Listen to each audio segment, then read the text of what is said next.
Hello everyone. Welcome to IIT station. तो कैसे हैं आप सभी।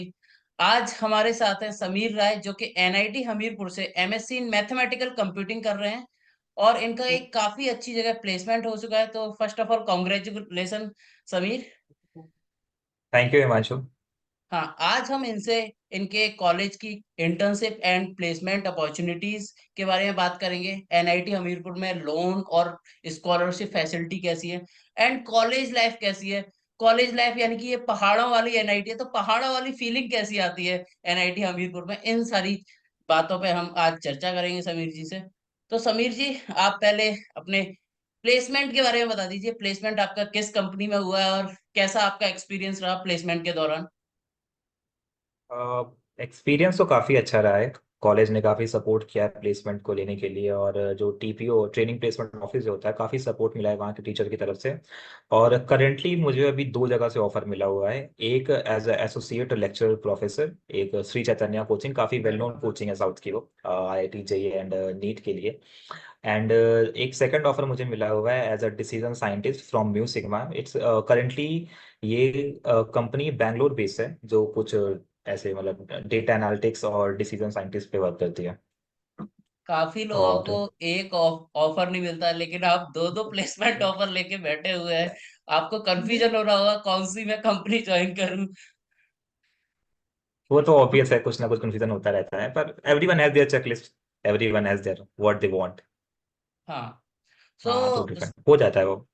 जी समीर जी, जैसे जो प्लेसमेंट सीजन चलता है उसमें काफी बच्चे डिप्रेस्ड होते हैं कि इस कंपनी ने मेरे को हम्म। शॉर्टलिस्ट नहीं किया, क्यों नहीं किया, क्या हुआ। हम्म। तो आपका जो हम्म। प्लेसमेंट सीजन में, मतलब जब कुछ कंपनी में आप शॉर्टलिस्ट नहीं हुए होंगे और जब फाइनली आपका प्लेसमेंट हो गया, तो उस सीजन का आप हम्म। अपना दौर बताइए कि किस तरीके से गुजरा और कितना स्ट्रेस था आपकी लाइफ में। और इंटरव्यू जो हुआ आपका श्री चैतन्य में, तो कैसा एक्सपीरियंस रहा वो। एक्सपीरियंस काफी अच्छा रहा है। और अगर डीमोटिवेशन की बात करें तो as a kind of demotivation काफी लंबा नहीं होता है, एक और दो दिन का होता है कि आज नहीं, अरे कोई नहीं, नेक्स्ट कंपनी आने वाली, उस पर अच्छा ट्राई कर लेंगे। और हाँ, सबसे ज्यादा तो स्ट्रेस का टाइम होता है वो प्लेसमेंट से जस्ट 1 मंथ पहले का टाइम होता है, कि रेज्यूमे प्रिपेयर नहीं हुआ, स्किल्स पे काम नहीं किया हुआ है, ये नहीं हुआ एग्जैक्टली। है। तो ये चीजें बहुत उस टाइम पे चल रही होती हैं, और धीरे धीरे आप कोप अप कर लेते हो। क्योंकि जैसे मैं तो एक नॉन टेक बैकग्राउंड से हूँ, मैंने कभी ऐसे कोडिंग और ये इतना ज्यादा जो कंपटीशन का जो कल्चर होता है, मैंने इससे पहले नहीं देखा हुआ था। यहाँ पे आया तो मेरे काफी नया एक्सपोजर था ये। और टिल नवंबर मंथ मेरे पास कोई ऐसा ऑफर नहीं था, ना मेरा किसी पे भी रिटर्न टेस्ट मेरा शॉर्ट लिस्ट हो रहा था। नवंबर मंथ में मुझे पहला उसका ऑफर मिला श्री चैतन्य का, और इंटरव्यू बहुत वनडे का, मतलब जो भी था, स्टार्टिंग में मॉर्निंग में हमारा टेस्ट लिया गया, आफ्टरनून में हमारा इंटरव्यू हुआ, इवनिंग में एचआर राउंड हुआ, और उसके बाद सिलेक्शन आ गया, शाम को मेल आ गया कि now you are selected for this role. And from this January month, I got selected for the Music Sigma. It was a off-campus drive for all the campuses. I think मेरे ख्याल से 10 या 12 colleges थे, like IIT Guwahati, NIT Warangal, NIT Hamirpur, and multiple colleges थे जो इससे participate कर रहे थे। तो कुछ ऐसी रही अब तक की जर्नी। बाकी तो अभी देखना है आगे और क्या होता है। एक और बार many many congratulation to you for your thank you, placement. Thank you. Hmm. Thank you, thank you very तो मच। आप एक बार ये बता दीजिए, एनआईटी हमीरपुर से कितने परसेंट बच्चों का प्लेसमेंट हो चुका है टिल नाउ। अप्रोक्स 65% स्टूडेंट्स का प्लेसमेंट हो चुका है। ये तो बहुत अच्छा रेशियो है। इवन हमारी आईआईटी से अभी तक टू बी ऑनेस्ट इतना प्लेसमेंट नहीं हुआ है, लेकिन हो जाएगा। कंपनियां आ हाँ, रही हैं, आगे हो जाएगा। आ रहे हैं। हाँ। तो इस साल आपकी एनआईटी हमीरपुर में कितनी टेक और एडटेक कंपनी आई थी। एक और एडटेक कंपनीज अगर आप ओवरऑल देखने जाओगे तो मेरे ख्याल से 30+ कंपनीज आ चुकी हैं, जो मोस्टली प्रेफर कर रही थी एमएससी स्टूडेंट्स को। क्योंकि अगर आप ओवरऑल कॉलेजेस पे देखने जाओगे तो फिर ज़्यादा कंपनीज होती है, मीन्स 100+ होंगी। लेकिन अगर आप मोस्टली जो मास्टर्स ओरिएंटेड कंपनीज होती हैं वो 30+ अप्रॉक्स। अच्छा। तो समीर जी, आपकी 1 से 2 महीने बाद एमएससी कंप्लीट होने वाली है और आप जॉब करने जाने वाले हैं।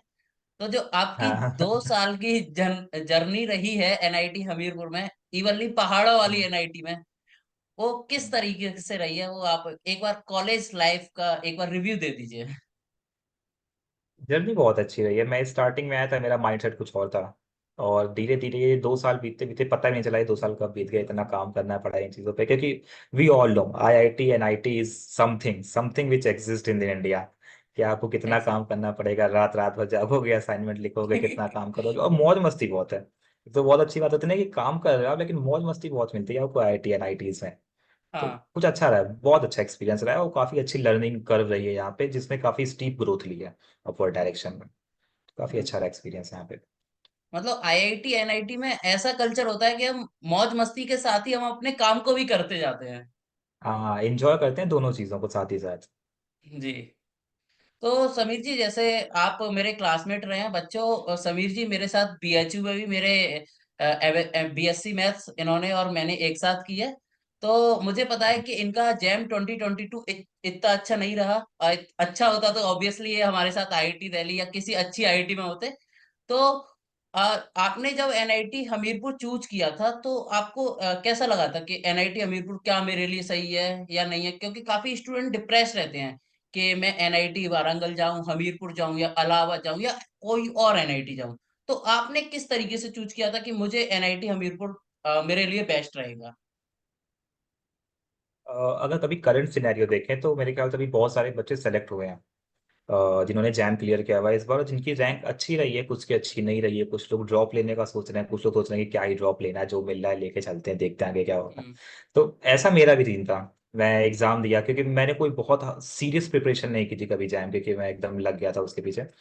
पढ़ते गए हो गया, थोड़ा बहुत जो भी नंबर आने थे वो सारा कुछ हो गया था। जब एग्जाम क्लियर हुआ था उसके बाद लगा कि यार अच्छा कॉलेज नहीं मिल रहा है, कि एक वारंगल मिल जाए तो मजा आ जाए, कोई आईआईटी मिल जाए तो मजा आ जाए। एंड बेसिकली बस जो गेम होता है ना, आप पीछे भाग रहे हो तो टैग के, टैग कहाँ का लग रहा है, जो टैग लगेगा उस पे मजा आएगा। हाँ। मेरा भी उस टाइम वही चल रहा था, कोई ऐसा कुछ पहले का कुछ बैकग्राउंड था नहीं इन चीजों का। तो फिर मैं, जब मुझे नहीं मिला, क्योंकि मैंने ट्राई किया था नाइटी वारंगल के लिए, मुझे नहीं मिला, वो रैंक पहले ही बंद हो गई थी। फिर मुझे लगा कि ठीक है हम कोर्स देखते हैं, मैथमेटिक्स साइंटिफिक कंप्यूटिंग मुझे कोर्स चाहिए था, क्योंकि मुझे टेक में काम करना था। तो फिर मैंने देखा कि कोर्स सबसे ज्यादा सिमिलर कहाँ से मिल रहा है, किस कॉलेज का मिल रहा है जो एनआईटी वाराणसी से मैच हो रहा हो। तो मुझे एनआईटी हमीरपुर मिला और एमएनआईटी इलाहाबाद मिला। उस टाइम पे मैंने प्रेफरेंस दी अपनी में कुछ पर्सनल रीजन से कि एनआईटी हमीरपुर चलते हैं। खैर पर्सनल क्या है, पहाड़ों का मतलब था कि पहाड़ घूमने जाना वही है। पहाड़ वाली एनआईटी, पहाड़ों की लाइफ जीने को पहाड़, मिलेगी। हाँ कि पहाड़ घूमने थे, तो फिर इधर आ गया। और उस टाइम पे ये था कि हाँ, कि मतलब उतना अच्छा कॉलेज नहीं मिला है कि शायद अच्छा परफॉर्म कर सकते थे, तो इस बार रिपीट करते हैं, फिर से ट्राई करते हैं, फिर से एग्जाम देते हैं। पर विद इन 1 मंथ और 2 मंथ मुझे ये बात समझ में यहाँ पे आ गई थी कि इट टैग डजेंट मैटर कि आप आईआईटी से हो, एनआईटी से हो, क्या कर रहे हो। एवरीथिंग मैटर है कि आप उस 2 साल में करते क्या हो। आप जिस स्किल्स टाइम पीरियड मैटर के लिए करती हैं। जिस भी टाइम पीरियड के लिए आप जिस भी कॉलेज में जा रहे हो, तो एग्जैक्टली की स्किल्स वो मैटर करेगी, आप अपनी स्किल्स पे कितना काम कर रहे हो। और अगर करंटली अगर आप अभी स्टेटस देखोगे तो काफी मतलब ऐसा पैथेटिक सीन है इस टाइम पे, जो अभी इतना रिसेशन चल रहा है, कि आईआईटी बॉम्बे में out of 2762 students are still not placed. IIT exactly. Bombay. तो बताइए। तो टैग बिल्कुल मैटर नहीं करता है, आपको जो कॉलेज मिल रहा है आप अपने ऊपर कॉन्फिडेंस रखो, आपको अपनी स्किल पे काम करना है। अपॉर्चुनिटी आपके पास आएगी, हमेशा आएगी। हम्म। बताओ, समीर जी ने अभी एग्जांपल दिया है आईआईटी बॉम्बे में 762 नॉट प्लेस, एंड समीर जी दो दो प्लेसमेंट लेकर बैठे हैं। तो यहां से ये पता चलता है कि आईआईटी बॉम्बे में हो या एनआईटी में हो, ये मैटर नहीं करता, आपकी स्किल्स, आपकी पर्सनैलिटी कैसी है, ये मैटर करता है एट द एंड। तो एग्जैक्टली। समीर जी, समीर जी आप ये बताइए कि जैसे एमएससी फर्स्ट ईयर हो जाता है, उसके बाद 2 से 3 महीने का समर वैकेशन मिलता है। तो उसमें हाँ, ज्यादातर स्टूडेंट इंटर्नशिप अपॉर्चुनिटीज ढूंढते हैं। तो क्या उस ड्यूरेशन में आपने इंटर्नशिप की थी? इंटर्नशिप की अपॉर्चुनिटीज होती हैं, पर बेसिकली मेरा जो डोमेन था ना, उस पे उतना ज़्यादा अपॉर्चुनिटीज अवेलेबल नहीं होती हैं। क्योंकि जिस डोमेन पे मैं काम कर रहा था वो टोटली इंडस्ट्रियल डोमेन है। और इंटर्नशिप की अपॉर्चुनिटीज हैं। इवन मेरे क्लासमेट, 2 क्लासमेट थे जिनको इंटर्नशिप का ऑफर मिला हुआ था आईआईटी मंडी से, अंडर अंडर समन प्रोफेसर। उनको ऑफर मिला हुआ था, 2 मंथ्स का टाइम था कि आपको करना है, और आपको स्टाइपेंड भी मिलेगा। I think some about 10,000 to 12,000 stipend था पर मंथ का। तो अपॉर्चुनिटीज हैं आपके पास इंटर्नशिप भी करने के लिए 2 मंथ्स में। और इवन उसके बाद अगर आप करना चाहते हो इंटर्नशिप, और अगर आपको जो सामने की कंपनी, अगर आप आपको पीपीओ ऑफर कर रही है, उसके ऑफर लेटर में पीपीओ वर्ड मेंशन हो रहा है, तो इंस्टीट्यूट आपको लास्ट सेमेस्टर में, like in the 4th semester, वो आपको अलाउ कर सकते हैं कि आप जाके कंपनी में बात कर सकते हो, मतलब आप कंपनी में वर्क कर सकते हो। आप रिमोट अपना ये कोर्स कंटिन्यू कर सकते हो, लेकिन लास्ट सेमेस्टर के लिए सिर्फ, 4th सेमेस्टर के लिए। ये तो बहुत अच्छी बात है। मतलब इवन फोर्थ सेमेस्टर आते आते स्टूडेंट सोचते हैं क्या ही क्लास जाएं, केवल अटेंडेंस हो जाए और पास हो जाए और यहाँ से जल्दी जल्दी निकलें, जॉब करें अपनी। और आपकी एनआईटी ये हाँ ऑफर दे एकदम। रही है कि आप रिमोट में कर लीजिए, तो ये तो बहुत मजेदार बात है। हाँ। हाँ तो समीर जी, आप ये बताइए कि आपकी हॉस्टल लाइफ कैसी रही है। हॉस्टल में आप खाना कैसा मिलता है? बच्चे काफी परेशान रहते हैं कि खाना अच्छा मिलेगा एनआईटी में या नहीं मिलेगा, घर जैसा खाना मिलेगा कि नहीं मिलेगा। तो बताइए। अच्छा है, खाना खाना काफी अच्छा है। And it's totally depend on, अगर आपने पहले अगर हॉस्टल में रहा होगा तो आप देखा होगा हॉस्टल का सेक्रेटरी होता है, मेस जी। सेक्रेटरी, हॉस्टल सेक्रेटरी, काफी सारी कमिटीज होती हैं इस हॉस्टल में भी हैं। और कैंपस काफी अच्छे से अगर आपको अलाउ करता है कि आप पार्टिसिपेट कर सकते हो उन सारी कमिटीज पे, ताकि आप जो भी सर्विसेज है उनको आप इम्प्रूव कर सको हॉस्टल की। तो अच्छा है, और हॉस्टल लाइफ तो बहुत अच्छी रही है। जो रात में जो वही होता है, जो भी मजे होते हैं हॉस्टल के, सब है, सब मिलता हाँ, किस है। बर्थडे जिस दिन बनता है उस दिन तो सोते ही नहीं है मर्द, 2-3 बजे सोते नहीं होंगे। नहीं नहीं नहीं। हाँ, जिसका बर्थडे नहीं है वो भी नहीं सो रहा होता है। मतलब जिसका कोई तो लेना देना नहीं है, जैसे वो भी शोर सुन रहा होता है कि वाह पार्टी चल रही है कहीं पे। जी। तो ये बताइए, काफी सारे स्टूडेंट को डाउट होता है कि सर मेरे पास फाइनेंशियल कंडीशन इतनी अच्छी नहीं है, काफी सारे स्टूडेंट की होती है। तो वो बच्चे सोचते हैं कि मुझे एनआईटी में या आईआईटी में स्कॉलरशिप या लोन फैसिलिटी मिलेगी या नहीं मिलेगी। तो आपके एनआईटी में scholarship, MCM scholarship in general मिलती है एमएससी में, या फिर लोन फैसिलिटी अवेलेबल है? As of in scholarship, if you heard of the INSPIRE scholarship, तो मेरे फिजिक्स के कुछ बैचमेट हैं, उनको इंस्पायर स्कॉलरशिप मिलती है। और ऐसा मतलब आपको कॉलेज में आकर कोई ऐसा स्कॉलरशिप ऑफर नहीं होती है। अगर आपकी स्टेट की स्कॉलरशिप है, आप वो फिल कर सकते हैं, तो आपको वो ग्रांट हो जाएगी। और लोन, हाँ लोन होता है, आप लोन पे यहाँ पे स्टडी कर सकते हो। इवन मेरे कुछ बैचमेट भी हैं जो करते हैं। मैंने भी एक बार ट्राई किया हुआ था, पर मैंने कहा फिर हुआ नहीं मेरा उधर। तो मैंने कहा ठीक है चलो। सो हम्म, काफी सारे स्टूडेंट ये सोचते हैं सर एनआईटी में या आईआईटी में हम हम्म। कोर्स वर्क तो करेंगे, उसके अलावा भी क्या हम कुछ और काम कर सकते हैं? एक्स्ट्रा को कैरिकुलर एक्टिविटीज या प्लेसमेंट के लिए कुछ अलग चीजें, क्लब ज्वाइन करना। तो ये सारी हम्म। एक्टिविटीज के लिए कितनी अपॉर्चुनिटीज है फॉर मास्टर स्टूडेंट? बहुत सारी अपॉर्चुनिटीज, इसके लिए आपको हर मंथ में एक ना एक एटलीस्ट अपॉर्चुनिटी आपको मिल ही रही होगी।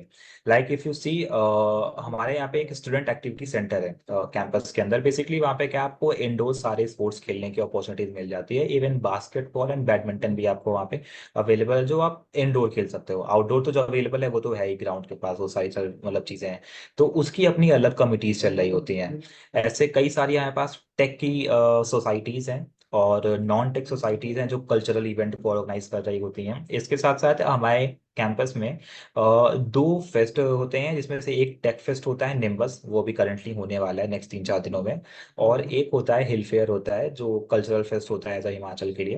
वो होता है नवंबर मंथ में ऑर्गेनाइज, हमारे कैंपस में होता है। तो आप उसमें भी काफी बढ़ चढ़ के पार्टिसिपेट कर सकते हो, काफी वहाँ पे आपको काफी एक्सपोजर मिल रहा होता है।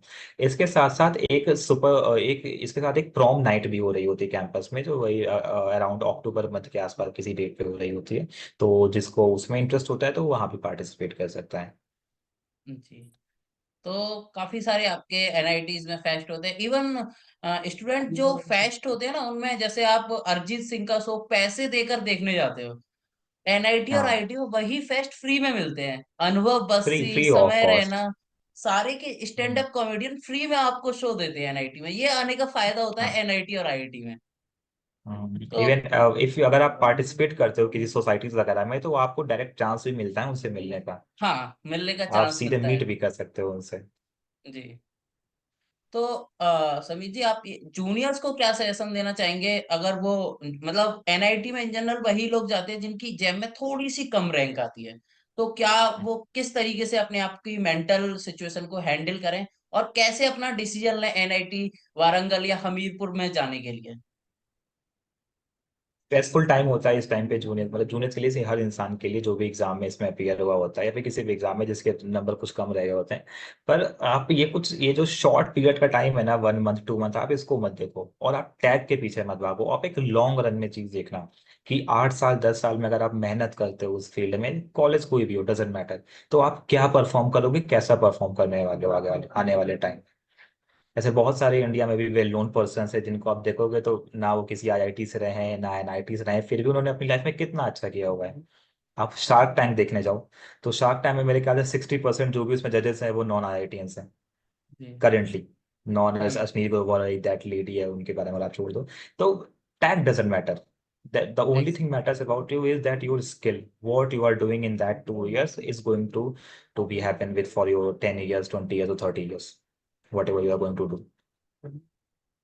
स्किल्स का एग्जांपल तो आप ही हो कि आईआईटी बॉम्बे से प्लेसमेंट हुए और आपने दो दो प्लेसमेंट ले लिए। ये तो एक बहुत अपने आप में अचीवमेंट की बात है। हाँ वो है, रिसेशन का पीरियड है। जैसे ही जी। रिसेशन का पीरियड होगा ना तो आपको आईआईटी एनआईटी में प्लेसमेंट आपको अच्छे मिल जाते हैं। और इवन जो भी लोग अभी मेरे ख्याल से 24 में ज्वाइन कर रहे हैं तो they are going to be pass out in 1926। और 26 तक तो रिसेशन काफ़ी कम होने वाला है और काफ़ी ज़्यादा चेंजेस आने वाले हैं। तो स्किल्स तो बहुत ज़रूरी है इस टाइम पे, क्योंकि इतना कुछ ट्रांसफॉर्मेशन होने वाला है टेक्नोलॉजी और नॉन टेक्नोलॉजी दोनों फील्ड्स में। तो प्रिपरेशन ज़रूरी है इसके लिए। हम्म। तो बच्चों, आई थिंक आपके सारे डाउट्स क्लियर हो गए होंगे अबाउट एनआईटी हमीरपुर।